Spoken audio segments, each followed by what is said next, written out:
Zeo Records. Kapayapaan, kapayapaan, kapayapaan.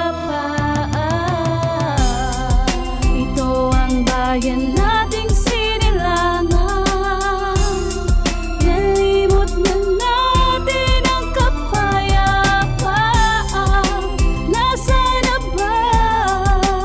Nasaan na ba ang pag-ibig at pagkakaisa? Namulat sa aking isipan simula ng pagkabata sa ating bayan. Nabuo ang panibagong kabanata na maraming nakalimot at maraming tumalikod, pagkat sa banyaga daw dolyar at malaki ang sahod. Kaya para mataguyod kahirapan ng pamilya, magpaalipin sa banyaga, pinipilit na makaya. Yan ang Pinoy ngayon, nalubhan na nga nagbago, na dati taas noo, ngayon kakambal ay kalbaryo. Ano na nga ba tayo kung inyong pagmamasdan? Kung sa balita ay krimen, droga sa pahayagan, yan parati ang laman, halos di na nag-iiba. Paano tayo aangat kung nasa kanilang bulsa? Ang pagbabago na minimithi ng bawat kababayan, isa yan sa dahilan kung ba't maraming kabataan na hindi man lang marunong na sumulat at bumasa. Ang bisa sa eskwelahan, ngayon nasa loob ng selda.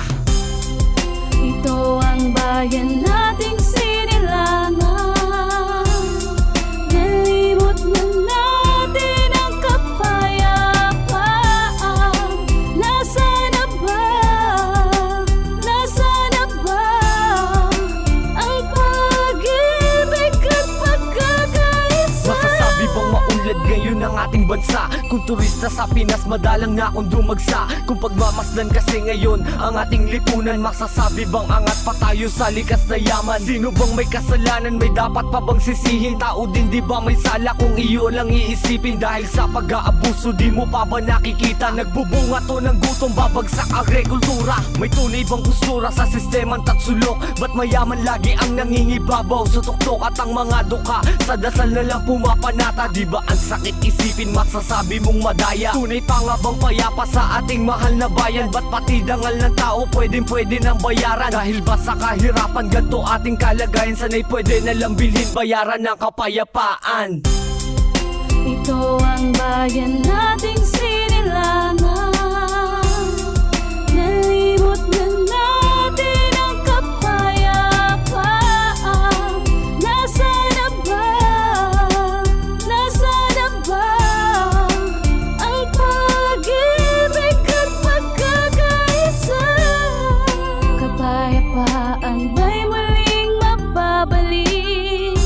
Pagkakaisa ba ay muling makakamit? May pag-asa pa ba? May pag-asa pa ba? Sa bayan natin na may karamdaman na.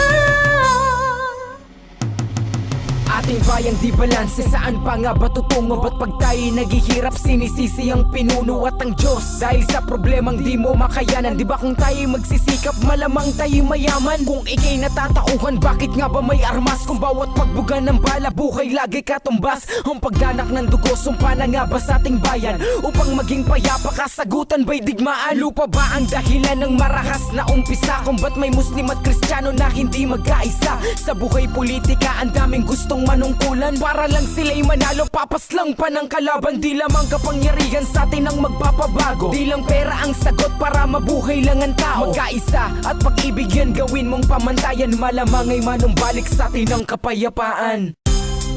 Ito ang bayan nating